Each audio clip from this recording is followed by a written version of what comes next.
We're back after a long hiatus, a very long hiatus, 3 months to be exact. My name is Tom. You probably know me better as the Adventure Sage on all of my social platforms. This is my brother Mitch, the dual wielder. Yeah, you'll know me from this podcast because I haven't done anything on any social platforms ever. There we go. And we are both longtime Dungeon Masters here to talk about anything and everything D&D. This is episode 13 of the podcast. We've been doing this on and off for a long time, and we've got the hankering. We took a little break to do a lot of other stuff, but alas, here we are again, ready to chat. So let's chat. It's been a long time. A lot has happened since we last were on the podcast, both in our lives and also just in the D&D atmosphere as well. We just had like the giant slew of cons, right? We had there was San Diego Comic-Con, and then there was Gen Con. Another Comic-Con. Gen Con, yeah. Gen Con just happened too. So a lot of stuff happening, a lot of news that we got to talk about. And yeah, who knows where it will take us. But first and foremost, what have we been up to? What have we been doing the past 3 months that has occupied our time so much that we couldn't even post a podcast episode? Honestly, a lot. Life.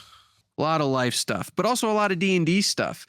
I guess I can hop right into it and go into what I've been doing for D&D. We finished our Death Games campaign. First off, you know what? Because I'm about to say, the Death Games campaign, we talked about that in previous episodes. So let me say this right now. If this is the first time you're tuning in and you haven't watched our previous episodes, what are you even doing? Who in their right mind says, you know what?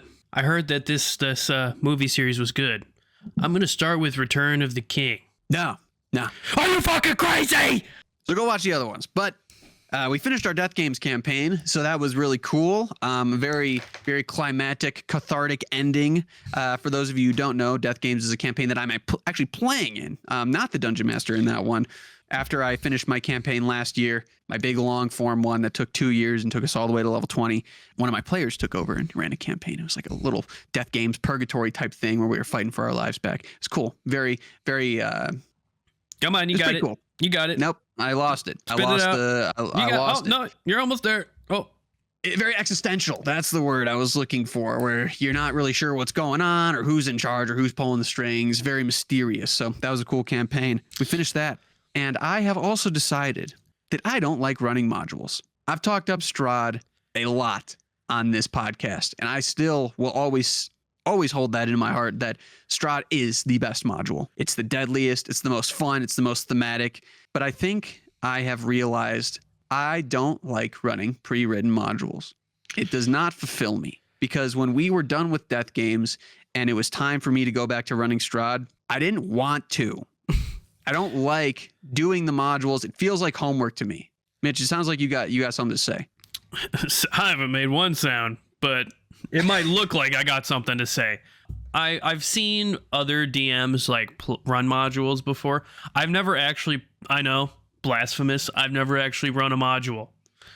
My qualifications are immediately put to an F-, but I've only run custom games or homebrew or whatever you call it, greatly inspired by, like Critical Role, shit like that.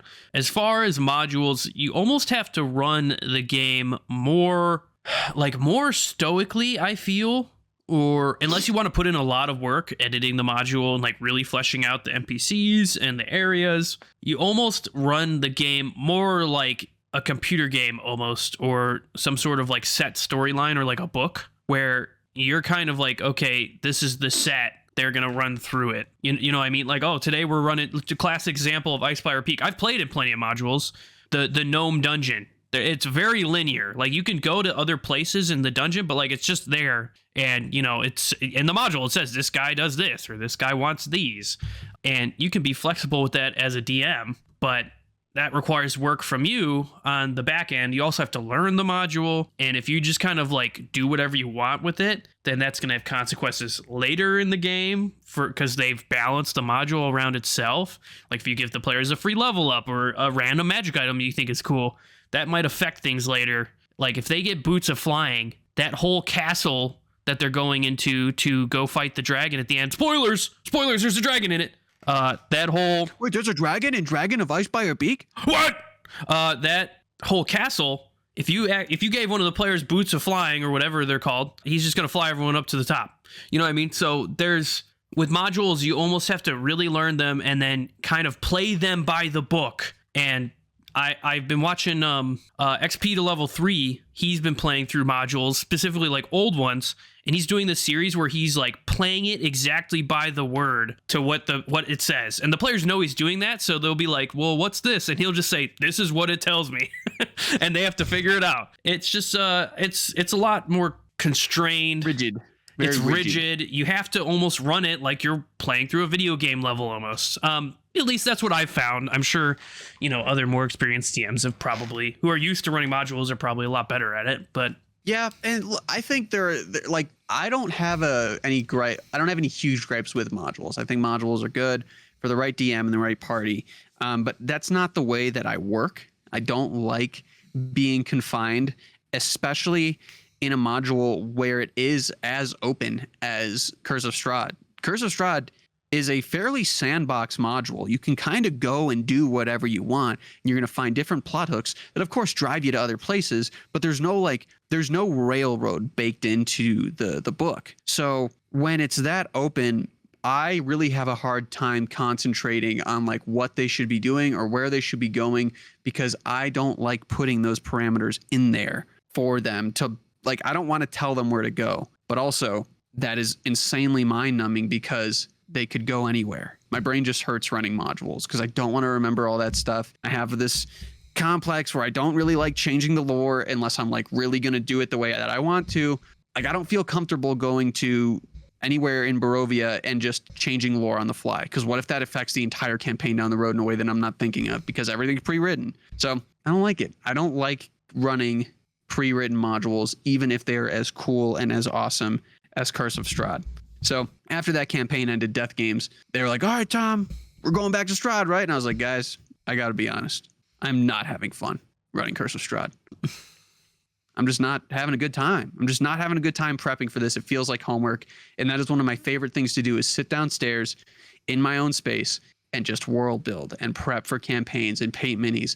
And I don't feel that joy when I'm doing it for a module because it's not mine. I like having something be mine, and I like it to be exactly not necessarily what I want, because I'm not like, I never want to be one of those DMs that's like, "Oh, well, this is my story and you're just the characters playing in it." But, I am God. Yeah, exactly. That's not what I mean. Puny mortals. Yeah, I just like being able to construct the plot hooks the way that I want to, and I really like centering it around the characters. And Strahd is a very thematic campaign, and the characters inevitably get drawn into it, but not anywhere near what you can do with Homebrew. So all that being said, I'm instead running a Homebrew campaign, and we are starting it in a week and a half. So I'm very excited. Ooh, very excited. It is a low fantasy, gritty mechanics version of D&D. I'm adopting a lot of the rules from Grim Hollow. I've made some of my own rules just to kind of, like I said, make everything a little bit darker, make it a little more dire. I also ran this insane 3-shot that ushered in the new age of my world that allows things to be less magical, because my world was very high fantasy in the last campaign that I ran. Magic items were pretty common. Mages were bending reality and breaking worlds, and everything was super insane, especially when the party got to high level. So really kind of centered it back down, taken things and grounded them a little bit. But the path there was insanity because I had to break the world, and we went on a level 23 shot to do that. A lot of stuff going down. A lot of stuff going down, a lot of spellcasting fights, a lot of mage battles, and a lot of just reality breaking spells that I did not prepare for, as usual. Anyone who has watched previous episodes of this podcast knows that I am at a point in my DM career where I don't want to touch high level play with a 10-foot pole. I've been doing it for the last year pretty exclusively, and it has taken years off my life. It has drained my mental capacity, and it has been simultaneously the best thing I've ever done in D&D and the worst thing I've ever done in D&D. He's been worn down. This is completely propelled by the fact that my players are very smart and very good and routinely outsmart me, because I'm only one man against 4 very smart D&D brains. Yeah, that's another thing for kind of modules, that if we can kick it back to there. Modules are good for players who are good at playing Dungeons and Dragons, the game specifically, like playing through the game. Does that make sense? Like, we're going to search the dungeon. We're going to kick down the door. We're going to loot the room. We're going to fight the monsters. We're going to go talk to the NPC for the quest. You know, like very like generic playing the game, you know, how it's, you know, supposed to be run in the rules and stuff. I'd say modules are mainly built around people playing it like a game rather than playing it like an experience at the table. I mean, I'm sure people can run it differently if they put in, you know, extra work and stuff like that. But every time I've ever played in a module, it's been like, okay, which section are you guys going to the module next? Oh, we're going to this forest. Okay, it's all pre-built for us, and like we're kind of on a railroad a little bit. If you have players who are thinking outside the box and doing extra shit, like, well, we want to go check out that mountain in a module, that mountain might not be anything, so then you got to come up with that on the spot. But, you know, the modules aren't supposed to be run that way. So yeah, that mountain's in the backdrop of the video game. That's not actually an interactable part of the map. That's painted in the back. But yeah, I mean, it's one of those things. Also, you have to, if you are going in as a player to a module, you have to understand that like you're on kind of a railroad. You have to go in with that. If you go into a module expecting it to be a sandbox homebrew game, you're gonna have a bad time. Your DM's gonna have a bad time dealing with you, and you just kind of have to be along for the ride and just bite on what the DM throws in front of you and play nice. Yeah, you have to play nice in a module. Yeah, and you can feel it too, like when you're playing in the module, like everything's very consecutive after each other, like what to do, where to go, like you can feel it. I mean, there's some modules that are more free-flowing where it's like, I played in this module like twice. There was basically like a mega dungeon nearby this town, and you would go into the dungeon, delve as far as you can, collect things and kill stuff, and then like you'd have to retreat back to the town and kind of, you know, recover. There's also like some mysteries happening in the town, so that was a little more freeform, but like the point of the module is to go into the dungeon and then go back to the town. We're not going anywhere else. So it's like, it's freeform where like we could go as far as we want, or we can, you know, camp in the dungeon or whatever. But there's like, we're not going anywhere else. Like the module is that dungeon.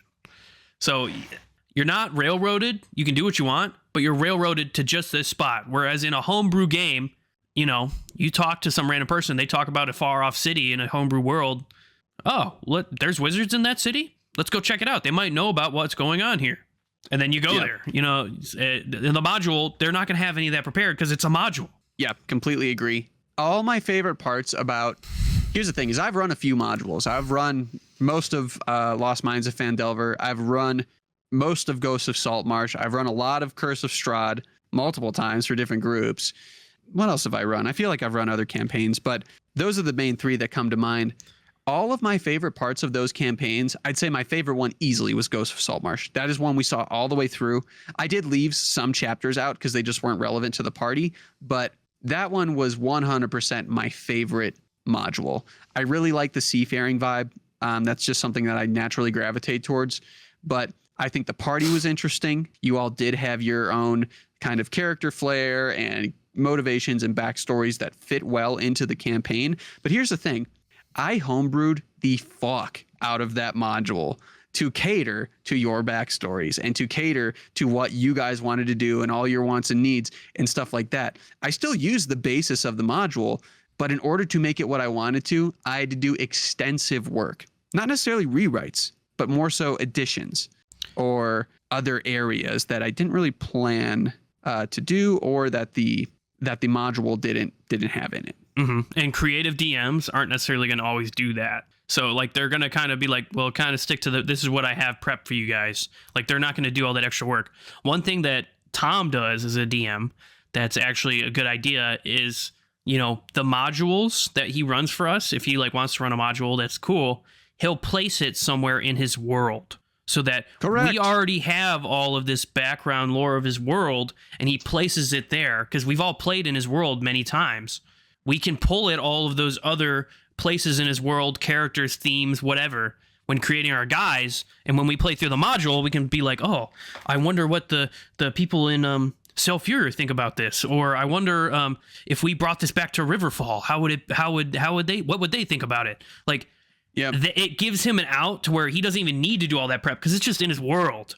So then it's like, okay, like things are renamed or whatever, but it's I reskin all the modules. For Saltmarsh I did, it was instead of Ghosts of Saltmarsh, it was Ghosts of Belial, and they were just on their own little island doing the whole adventure. Now I stuck to the blueprint of the campaign, but I changed all the city names, I changed all the, pretty much everything when it comes to like what things are called. But running it in my world then allows me to easily, if the party strays off the pathway, I can easily go, okay, well, they want to go here.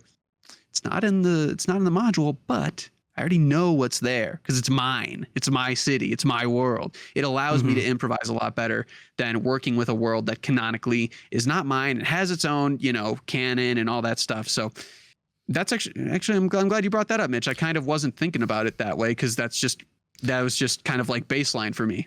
That's why Homebrew's the GOAT. Homebrew's the GOAT. You throw your fucking module in your homebrew world, you're good to go. You got all that background shit prepped. Oh, those mountains in the background, they're just painted on. They're just the backdrop of the level. Fuck no. Those are the Emerald Mountains in wherever the fuck. You can go there if you really want. Yeah. What if we just sail north? Oh, you're going to end up exactly here. That's what I like about reskinning the modules. It does take a lot of work because you don't realize like, oh, I'll just rename everything. Now you got to rename everything. You know how many names there are? Of course, I wouldn't do it with like every NPC and stuff like that. I'd keep the NPCs, but just all the towns and everything. If I knew like, oh, this is a cool idea, maybe I'll use it in my next campaign. It's like, okay, well then I can't use a Wizards of the Coast name, so I have to go. It's just a lot. It's a lot of work, but it's worth it in my opinion. I really liked that campaign. I had a blast running that module. But yeah, it was that's fun. not because of the module, is because of one, your party. Your party was super fun, and two, it was just a good story. And I was talking about this with one of my friends, I think yesterday or today or something, about power gaming is over. We're done power gaming. We're done making broken characters. It's not fun. Yeah, it's cool to get big damage and it's cool to destroy the monsters, but the Dungeons and Dragons game is so much more than that, and it's over. And I bring that up because in that campaign, most of our players were still like new enough to where they didn't know all the tricks to make their guys broken. So we really had to figure out a lot of situations rather than just, oh, well, if they threaten us, we'll just blow up this town. Like, oh, I built my level 3 character like, to already have a 20 strength, and somehow I've sold my entire inventory and bought 7 bombs. So now I can. Don't get me wrong. Any way possible, I will try to get an elephant. They're like 300 gold. I'll figure it out. The best thing I can hear is take whatever you want for starting equipment as long as you can afford it. I'm coming with 8 camels. Oh, guys, if we pool our money together, we can bring a wagon and we can get 2 elephants and they can pull us. You have no weapons and no tools and no items. Yeah, we'll just kill some guys and take them. The murder hobo way. So in that module, it was great because we didn't have a ton of power gamers yet. People were new enough to where they were just making cool characters. And that's kind of like, there's this kind of like Dungeons and Dragons player pipeline where you start off noob. Oh, I think Aragorn's cool. I'm going to make a guy like him. And then that's your first character. Your second character is like, oh, I think Gandalf's cool, but I kind of want to do Gandalf, but, he can maybe see in the future or something. Then your third character is something completely unique. And then your fourth character is like, man, I really realized that one Goliath barbarian fighter guy, he was doing so much damage. The guy I played with, I'm going to try and do something like that. And then it goes into this crazy power gamer spike where you're just trying to make the strongest character ever for your next like 10 characters. And then it kind of like clicks and you're like, oh, this isn't that fun. I'd rather just make a cool character. And then you come full circle. You come first circle and, oh, I'm that goofy guy who's kind of like Gandalf again. Yeah. All of a sudden you're a goblin with a 3 strength named Blop. Yeah, or the classic is you're a piece of garlic bread holding yourself up with mage hand. Yeah, exactly. Yeah, it's you kind of got to stress test both limits where you're like, oh, my character's so cool, but he gets put down every single battle. My character's super strong, but I built him in a way that's not actually fun when I'm not in combat. And then you got to find that happy medium. Power gaming's over. Yeah. So you want your character to be strong, but power gaming and making your character as strong as possible should not be the focus. making your character cool and have abilities that are with reason and intent for his story. Rant over. What were we talking about before that? I don't know how we about your campaign and why it was good. Yeah. Yeah. Oh, yeah. Well, I said I didn't like modules. Sorry, this is going back to like 3 hours ago at this point. I said I didn't like modules, but so I've chosen to run a homebrew campaign. Like I said, oh, what you got there, Mitch? What you got going there? I'm drinking sangria. Jeez. We had sangria left over. I need to get rid of it. That's what I tell myself. Fair enough. But yeah, so I'm running a homebrew campaign, gritty mechanics, very, very excited. It is going to be such a breath of fresh air, especially I love the group I play with. And I'm very excited to take them back to the bare basics of D&D. The last time we were playing at a level this low, we were all just getting to know each other. So I'm very excited to come back with this is going to sound kind of sappy, but I'm very excited to come back to low level beginner style D&D that now that we're this tightly knit. And like we're already so comfortable with each other, because when you start a campaign with a brand new group of people, you're playing the campaign, but you're still kind of trying to figure out each other, not only from a character perspective, but just socially. Everyone's trying to understand, how we all fit together and, how well we mesh. So I'm excited to start a new campaign already meshing this well with my group. But yeah, I had a 3-shot that was utter insanity. And I can't remember who said this. I was recently watching a video from a bigger creator, and they said something along the lines of high level D&D is the most fun when you are doing absolutely insane shit. And I agree. I think when your characters are so powerful like that, you have to not even worry about killing them. Oh, is this going to be too tough? The answer is no. The answer is no. It's not going to be too tough if they're level 20. Nothing short of Tiamat is going to be too tough for them. If they are level 20 and all casters, and there's 5 of them, and they are kitted out with every magic item in the game, don't worry about it. Yeah. I started crafting up. So the whole theme of this campaign was essentially magic is going to get lost. The weave is not lost, but the weave is going to be fractured. So it was very far realm themed, very aberration themed, very spell casting heavy. They went to like a magocracy city and had to explore that and uncover mysteries on why weird things were happening and why they were being tracked. And it ended up in this giant battle, culminating them fighting a creature that was summoned from the far realm called the Weave Eater. And it's literally just sucking the magic out of the material plane. But with that, I was like, oh, this is aberrant magic. I'm just going to start crafting weird spells. I was just crafting random stuff, like they cast cosmic detonation. Roll a D6 and something random's going to happen, and that's going to determine what saving throw you roll. It's going to determine what the effect is, whether you lose the ability to speak or if you're thrown 30 feet in the air.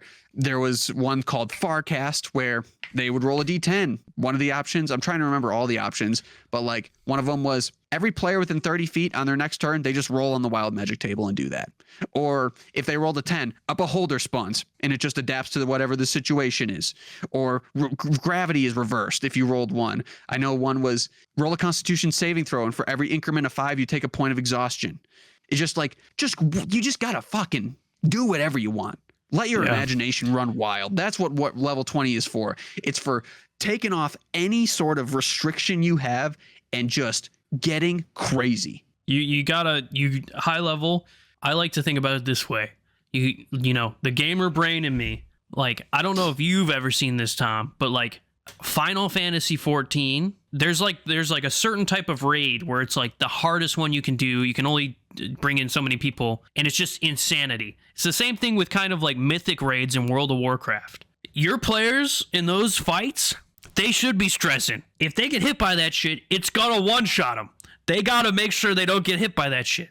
That's when they're using their portents, they're using their luckies, they're using all of their magic items.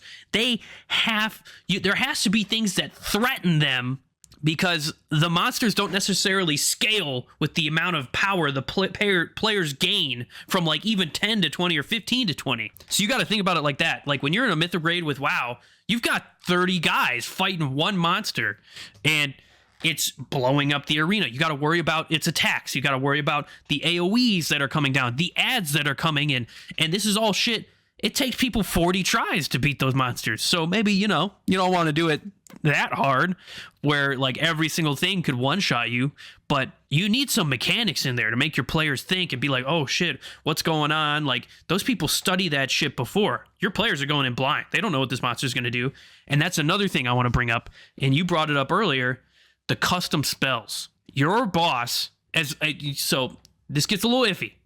The custom spell on a boss monster is one of my favorite things because your players have no idea what that spell is going to do. They have no idea. Do I need to use my lucky on this? Well, it's a named custom spell. I don't know what it does. They can usually infer a little bit from the name. I had a monster called the Crag King. He was a boss, like an endgame boss of like a huge arc, and he had a custom firebolt spell. It was called Meteor Bolt. He was like a fire giant king, and I was like, man, I really want him to throw like a fireball, but like, okay, he's throwing a fireball. Like they know what that is. Like they're like 8th level or whatever. Like it's fine. So I made my own, and I'm like, man, I really just want this to hit hard. So, and it doesn't require saving throws, just to hit. So he has to roll the hit. So I'm like, okay, I'm just going to come up with a spell called Meteor Bolt. It's the same naming convention as the Firebolt. Does the same thing. It just does way more damage. It just targets one dude, and he just chucks a Firebolt at him, or a Meteor Bolt, because it's so big. When I said that at the table and I was describing it, my players were like, what the hell is that? They're thinking immediately like, okay, it must be like Firebolt. And I'm like, okay, he's making an attack roll against you, whoever you are. And they were like, oh, shit. They couldn't block it because they can't make a save. They could give him disadvantage or something, which I'm pretty sure somebody did somehow. But it still hit him. And it did, like 8 times the amount of damage of a regular firebolt. And they didn't see that coming, and they didn't know what to expect. So they don't know what abilities to use, resources to use. And that's a great tip for high-level play, or just bosses in general, because it keeps your players on their feet. Like if you're casting a spell they've seen 50 times, like, oh, we know how to protect ourselves against that. Yeah, exactly. And then, that's the fun of it, is seeing how your players react, but also if you're level 20, just stop giving a fuck. Not in a way of stop caring about your campaign, but just stop worrying about killing your party. If they're level 20, they can die. If they die, yeah. They've done what they needed to do. And that's honestly how a lot of my players went into this 3-shot. Because here's the thing is, they had some preconceptions of what was going to happen here, because I kept telling them my next campaign is going to be very gritty. It's going to be very low magic, and I need to run a 1-shot to kind of usher in the next campaign, the vibe of the next campaign. So one of my players, we were at lunch one day, and he goes, hey, so is our 1-shot going to involve like the weave getting destroyed? And I was like, I don't know. Maybe. So they went into it, and they're like, okay, we might die. Whatever happens in this little story arc, some of us might die. I think having that mentality is very good, because it allows you to kind of throw away your fears you have, or like hesitations that you would take, and allows you to just do crazy shit. Like our bard, when they were in the last session and they realized we're going to lose, the weave is going to be broken, the bard cast Wish, and essentially he kind of Thor Love and Thundered it. Horrible movie, by the way. But anyways, oh my god, he kind of Thor Love and Thundered it, where he's like, I really want. He said, he really worded it well, but he said, I wish for the weave to be us. I wish for everyone in the world to be the weave. I had a small existential crisis at the table trying to figure out how I was going to do this, because of course I'm not going to say no to the player, because he was very thoughtful in the way he worded it. He wasn't trying to shitpost, but also I was like, the weave needs to die. There was supposed to be no way you could come out of this winning. This was supposed to be a 1-shot where you lost. But I did find a way around it. But anyways, it's one of those things where he cast Wish, and he rolled, because like when you cast Wish, you roll a bunch of dice, and that determines like how much the wish takes from you. He basically crippled himself. He's a strength-based bard. He's a swords bard. His strength became like a 5 after casting Wish. Then every spell he cast, he'd take necrotic damage from it. So they're going into the final battle when he did this.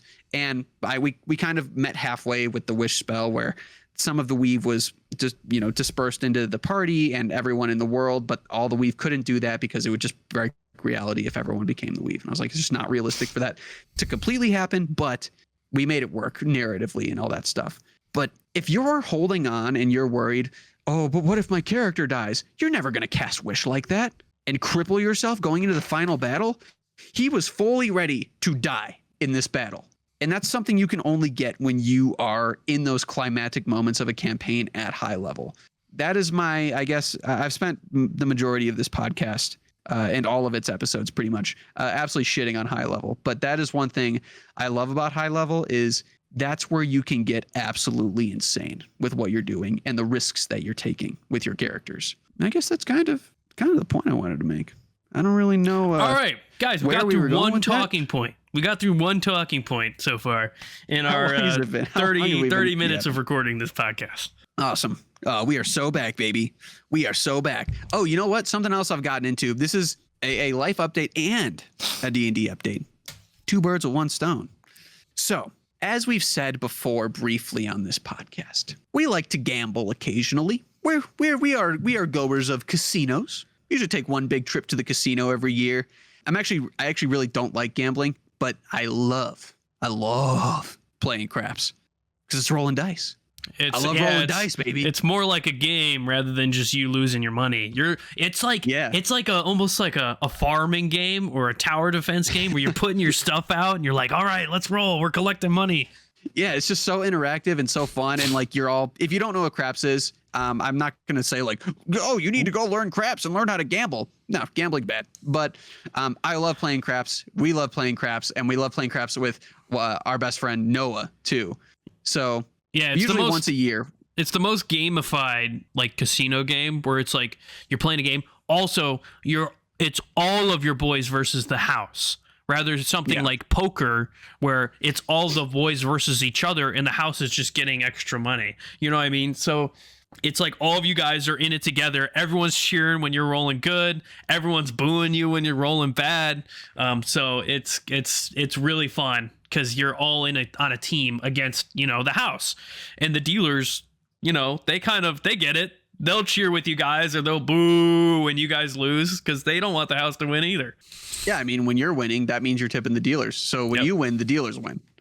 But anyways, we love playing craps, but gambling is bad. So we can't just go gamble all the time. We're also not made of money. We're just guys. So we're made of minis. Yeah. So me and Noah and a couple other guys went up there probably a couple months ago at this point now.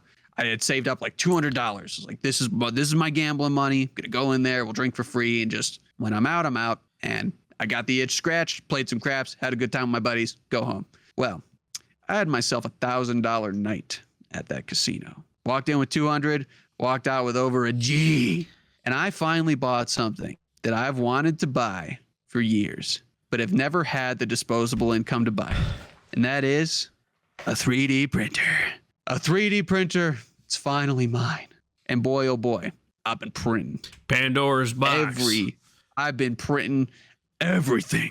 So many minis. More minis that I can conceivably paint. I just painted 2 more minis today. Haven't even made a dent in the collection I've been printing. But my entire campaign, I have minis for it. My entire campaign that I haven't even started yet, I got minis for it. I got minis for the whole thing. I'm printing more minis right now. I'm printing a giant airship right now.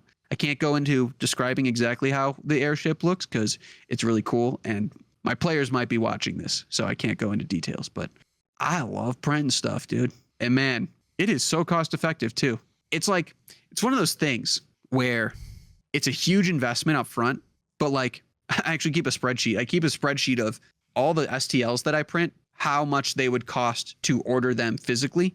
And then I keep a spreadsheet that essentially is telling me with everything that I buy, how much in the hole I am for the printer. And I've almost broken even, and it's only been 2 months. So it's just a no-brainer. Yeah, I mean, if you're buying minis all the time, it is worth it for the printer.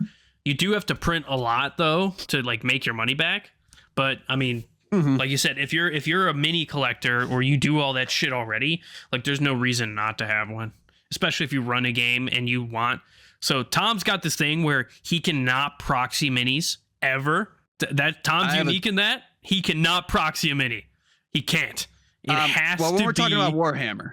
No, even for D&D. Even for D&D, you need the miniature to be that monster. If it's a homebrew monster, that's different. But if it's like an official monster, you want an official mini or a mini that represents that monster, how it should actually look. So Tom, I got a complex. Tom needs to print minis. He needs to buy new ones. Like, he can't take some villager minis and put them as zombies. He just can't do that. I just don't like it, man. I don't like it. Pisses me off. All right. Yeah, he's got something going. I need the real thing on the table.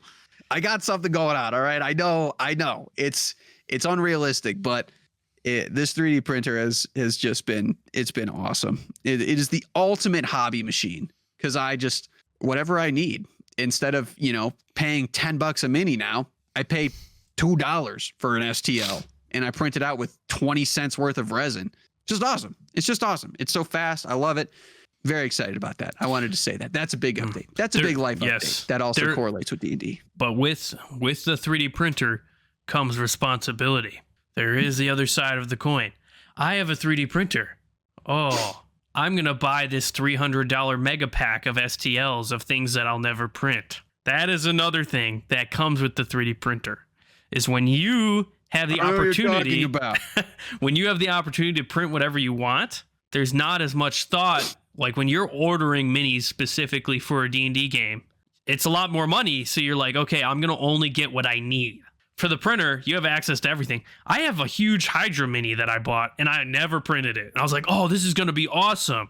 And I was just like, that's going to be too much work. I just never printed it. I paid like $20 for it. So it's just, it makes it so, it's so easy and simple. I'll print this at some point. Do you really need that mini? No, probably not. So don't buy the STL, even though it's only $2. If you don't see yourself actually using it, there's no point in buying it. And that happens a lot easier with the printer because, they're cheaper and you convince yourself because you can just make a bunch of them. Yeah, that's true. I did have a situation with Mitch where I was like, dude, look at this mini set. It's like $100-something. Mitch is like, how many of those minis are you actually going to use? I was like, yeah, you're right. I was like, just take. I was at the gym when he called me and he was like telling me about it. I was looking at it on Instagram. I was like, okay, I'm looking through these minis. How many of these are you actually going to print? And he was like, yeah, you're probably right. Probably like 3 of them. It is an addiction. Minis is an addiction, like so many other things. It's just so easy to collect them. It's like any collectible. But it's different. It's different than a regular collectible. You have your mini, but you painted it, you put it together, it's yours. It's not just something you bought and you put on your shelf. Yeah, I mean, I love the hobby. Like it makes me so happy just like printing and painting minis. Like, dude, there are times where like in the schedule of my prints, like if I'm printing out like a big mini or something that's multiple parts, I'll have to like, in order to maximize efficiency, I'll have to wake up at like 3 a.m. and go switch out the printer. Dude, it's like putting something on the smoker or something. Yeah. It's like, oh, I gotta wake up 2 a.m. to put this brisket on so it'll be ready by lunchtime. But it's like what it is. But I'm so groggy and tired, and I just walk downstairs, fucking like Ebenezer Scrooge with my moccasins and jammy pants on. I turn on my fluorescent light. Yeah, with the fucking candle. I turn on my fluorescent light, and I just sit there, and it's just quiet, and it's just peaceful, and I can smell the alcohol that I'm washing it in. And it's like this weird, like methodical, just ritual almost. Well, you're doing something that you enjoy. You're doing something for yourself, and it turns into a collection. But also, a huge part of the hobby for miniatures and gaming in general is they have a function. Yeah. Most shit that you buy that are collections that sit on your shelf, even to a certain extent, like people who collect cards and stuff, like Pokemon cards. Half those people aren't playing with the cards. They're not playing the game. Like, we're different. When we collect Pokemon cards, we play with that shit. My Mewtwo deck smashes Tom every time. But your Mewtwo deck is broken and it's cheating and it's stupid. No, sorry. I have a lot of card draw, and my whole goal in my deck is My whole the whole goal of my deck is just to draw cards until I got my Mewtwo, put them down, and kill all of Tom's Pokemon. He has one card that is so insanely powerful. He's built his entire deck around just trying to draw the card. If he doesn't, I win. If he does, I lose. My whole deck's built around drawing it. It's that simple. And my other Pokemon are just high health Pokemon that just block. They just body block. Maybe they do some damage to them. Who knows? But yeah, if I get that Mewtwo down, it's over. Just one shots all of his guys. But besides I can't remember. I think we might have talked about Magic in our previous episode. It was so long ago, but that's the one thing it's the one huge problem I have with the card collecting games is people say Warhammer's a paywall. Dude, Magic the fucking Gathering. Yeah, you're just gonna get slammed by Jake the Dog deck, and you don't even know what the cards do. Holy shit, dude! Let me pull out my Mesozoica deck. Let me pull out my let me pull out my Chowder and Schnitzel deck from Cartoon Network. Yeah, Chowder eats all of your monsters, and then we win. Yeah, look, I don't know how to play Magic the Gathering, I definitely understand if people are gonna come back at me for this. I am a Magic hater. I do not like Magic. I do not like the concept of it. I know people absolutely love it. Not for me. I'll paint minis. I'll play Warhammer. I'll play D&D. The card game is not for me. I love playing the Pokemon card game, but again, it's one of those things I can't allow myself to fully invest in it because once you do that, you got to keep up constantly. Basically, I mean, this goes for all the miniature games. I think this is what you're trying to say is like, as long as you keep it casual, then it stays fun, in my opinion. Yeah, it's just I can't like for Warhammer. The thing I like is it is a lot of money up front. You got to invest in Warhammer, especially if you want a full 2,000 point army. But that shit ain't changing for years. The stuff you can build a 2,000 point army and be pretty confident that for the next number of years you're not going to have to invest anymore, and you can just ride that army out until the next edition, and it still might even work in the next edition. But like with Magic, I have some friends that play Magic, and just every time I see them, oh yeah, well I just had to buy this new deck, and then I had to buy this new pack, and then I had to buy this new pack, and then I had to buy this new pack, and now there's one card in this pack that everyone's playing, so now I have to buy this pack. It's like, bro, what the fuck? Yeah, they just release new broken cards over and over again, making you have to buy them. Yeah, I can't do it. I already invest so much, and again, pick your poison, right? Yeah, if people want to invest in Magic, then yeah, I invest almost all my disposable income into Warhammer and D&D because that's what I do in my free time. The reason why minis are so rewarding is you build them, you make them your own, you paint them. If you show up to a D&D game and you got your mini and your mini looks way better than all the other minis, you put that bitch down, you basically assert your dominance. You're like, yeah, my mini's better than everyone else's. Let's be honest. You know, it feels good. Feels good. There's function to your miniatures. The better yours look, the luckier your dice. I don't make the rules. That's just how it works. If my mini looks great, I'm going to have better dice rolls. You're going to lose. It's true. Confidence is key. When you throw that mini down and you're confident. Yeah, I swear. Confidence in games. If you were confidently playing, your dice will roll better every time. It's just how it is. Like, oh, I'm going to make these rolls. And then you make them. It's basic science. Fucking read a book. Look into that shit. It's real. It's real. It's real. It's real. But yeah. But minis is like also another plus of the 3D printer. Custom minis, where my players are building their characters for their campaign, for this new campaign. It was really cool because I was like, guys, all I need you to do. Yeah, sorry, I'm going to paywall the campaign really quick here. Oh yeah. But I said the only thing I require you to do is go to Hero Forge or Eldritch Foundry and make a mini. I'll print it out. I'll even paint it for you if you want. You make your own custom mini, you send it to me, and I'll make sure they are looking pristine. And look, if you want to have a great mini, at the end of the day, you can have a great mini. We're just throwing fits. We're mini. It is mini connoisseurs. We're mini thieves. You have to understand. Yeah, you have to understand. This is our life, is painting minis. I got my next mini I'm working on right now. Right now. I just finished this Power Sword. Exactly. This is our life. We're gonna have a little bit of a bias, but if you don't have time to paint your mini, if you're not good at painting, if you don't want to paint, you don't have to. But I always prefer painted minis. I like painted minis. I like having extravagant maps. I think it really helps immersion and it really helps people get excited. Like when I pull out a big combat map and I've spent hours working on it and I feel good about it, and the party's, whoa, this is so cool. And there's LED lights and stuff. Like, it's just cool, man. It's just cool. Makes me feel good. The best is when the low-level party is coming up face to face with the monster and they realize it's a dragon and you pull out that mini and it's way bigger than they thought it was going to be. Oh my God. Oh no. Like, that's the best part of running the game when you're doing the boss fight. Is I remember the first time I had two players who had never really played in person before, just online. When they were fighting this like mysterious figure who was floating above the sky, he was raiding the city with orcs. And when they first got him down, or like were attacking him, and he then revealed himself to be an ancient black dragon. And I remember when I pulled that mini out, they all freaked out. They're, oh no, it's the dragon we heard about. And they didn't think it was him. So they were surprised by this giant mini coming down. I had it on the flying pedestal thing. They're fucking shitting their pants. It was great. Yeah.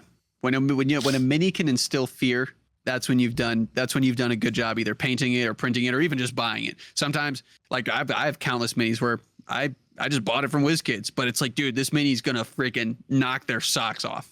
Yep. It's just so cool. It's just so cool, and it's so fun with the minis. And it's like Matt Mercer said this, I can't remember, in some sort of interview, but he's like, when I'm building maps, it's like adult Legos. Like it's this kind of weird dance of seeing how you can build this map to be interactive, and especially when you're utilizing a lot of your resources. Like me, when I'm building a giant cavern, I only have so many cavern pieces, so I got to figure out how I can make this map work with the limited dwarven forge that I have. And it's this very nice like brain exercise of just, it's like a puzzle essentially. How can I make this map the coolest it can be with the limited resources that I have, while also like highlighting the enemy's abilities? And if it's a layer, then that's even more added depth. So it's just a lot. It's just a lot to think about, but it's something that we really enjoy doing. We like solving these puzzles and partaking in the hobby of mini painting and printing and building. It's a peaceful thing. Brings me a lot of solitude. You got anything else you want to talk about? I actually do have something I really want to talk about, just for a brief moment. Critical Role. They just had a huge announcement. Campaign 4. I gotta say, I'm pretty fucking excited. English, Mitch. English. Campaign 4. Oh, I hope it's better than Campaign 3. Oh, dude, yeah, Brandon. For those of you who don't know, Critical Role just did a giant drop where they announced that the GM for Campaign 4, not the party, the GM is going to be Brennan Lee Mulligan, not Matt Mercer. Which, if it was anyone else, I'd be pissed. I love Matt Mercer. He is the number one inspiration for me being a DM in the first place. When I first watched Critical Role, I was like, holy shit, this guy is bringing me to tears with this stupid game that he's playing.